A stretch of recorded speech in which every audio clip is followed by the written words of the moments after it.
All right, so I just wanted to take a look at numbers 64 and 67 in section 3.1 because each of these introduces a new idea that we haven't talked about yet. And in 64, we're told that for some unknown function y double prime plus y prime minus 2y equals x squared. I don't know what the y is. And the book says that this is called a differential equation. That's what the D stands for. So differential equation is something we study in Math 244. And a differential equation is just an equation that deals with, or that includes, the function and its derivatives.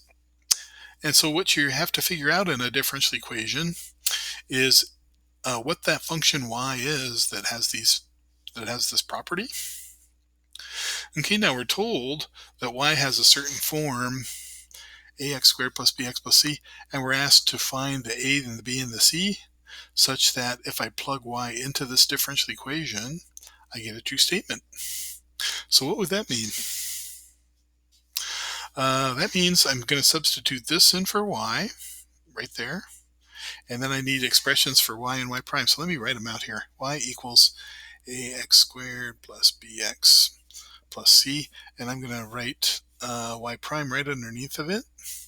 Now when I write it right underneath, I'm going to kind of line up the expressions for the powers. So this is going to be 2ax, so I'm going to write that under b. Bx is going to have derivative just b, right? And then y double prime will be the derivative of this. Derivative of b is 0. Derivative of 2ax is 2a. Good. And now I'm going to sum straight down. I'm going to take y double prime. I'm looking over here. Y double prime plus y prime. And I want minus 2y. So I need a minus 2 there. And when I add straight down, what do I need to get on this side? I want x squared on this side. Let's see what I get on this side. Looks like I have a minus 2ax squared. This is going to be 2a minus 2b times x. So that's going to be, that's that guy. And then it's going to be minus 2c plus b plus 2a for the constant. Good.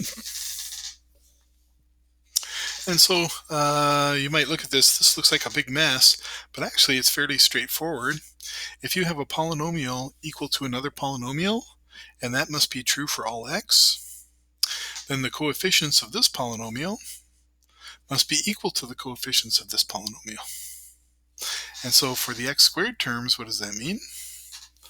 The coefficient on the left is 1. Coefficient on the right is minus 2a. And so we're finished with that one. A is equal to minus 1/2. And so how about the x terms? On the left, I don't have any x terms, so that's 0 coefficient. And on the right, it's 2a minus 2b.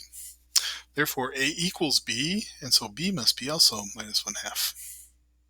Good. And then finally, what you see here is for the constant terms, you have 0 equals 2 minus 2c plus b plus 2a. We know what a and b are, right? So you can fit it in there and solve for c. I think I'll let you do that.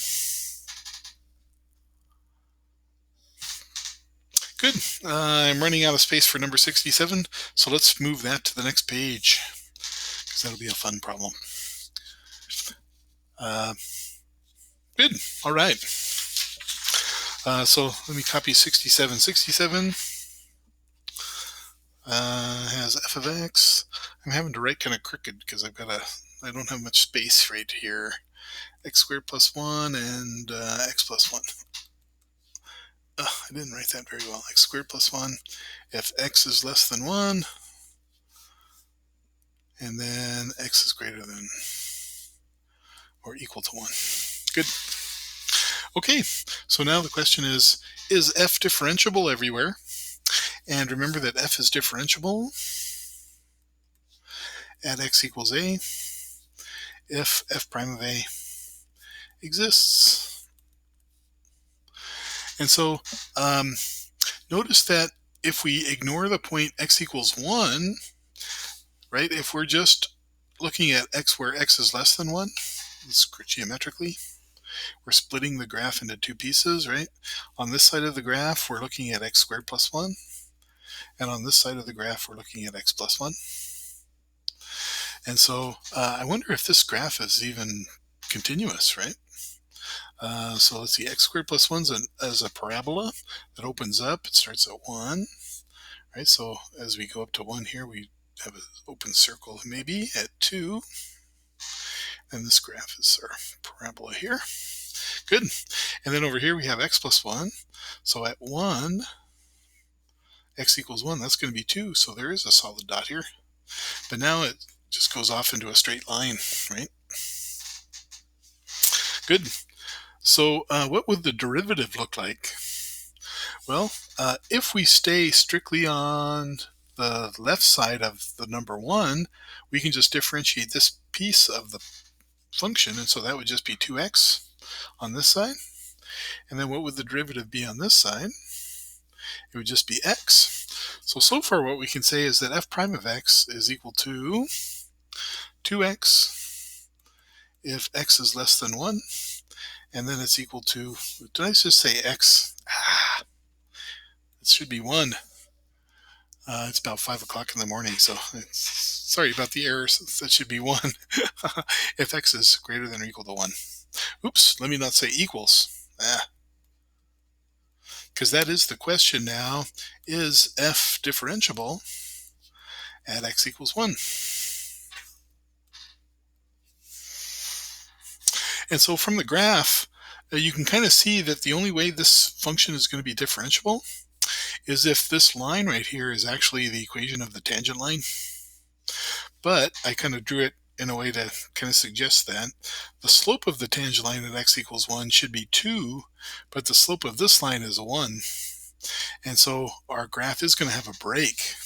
And so the graph of the derivative will look like what? On this side it's 2x. So what does 2x look like? It's just a slope here, open circle there. And then it's going to be 1 on this side. And then the question is it possible to close that off? It is not. And so f is not differentiable at x equals 1. Good. And you can kind of see, oops, sorry about keeping that. I wasn't paying attention. Sorry about keeping that at an angle. I'm like filming Batman or something. Yes. So if this is the function, this is the derivative. Notice that we remove the point at x equals 1 because we weren't sure what happened there. Now I should say, if this had been different, let me just change the definition real quick. If f of x had been x squared plus 1 and then 2x plus 1, if x is less than 1, if x is greater than or equal to 1, then you'll notice, right, that f prime of x would still be our 2x on the top, but now it's 2 on the bottom, right?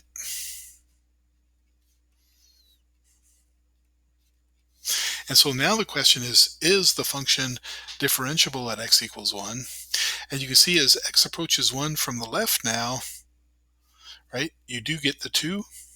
And so no matter which direction you come in, if you were to graph this, right, you'd have your 2x on this side, and then you'd have 2 on this side. And so that means that they meet at x equals 1. And so in this case, f is differentiable at x equals 1. Good.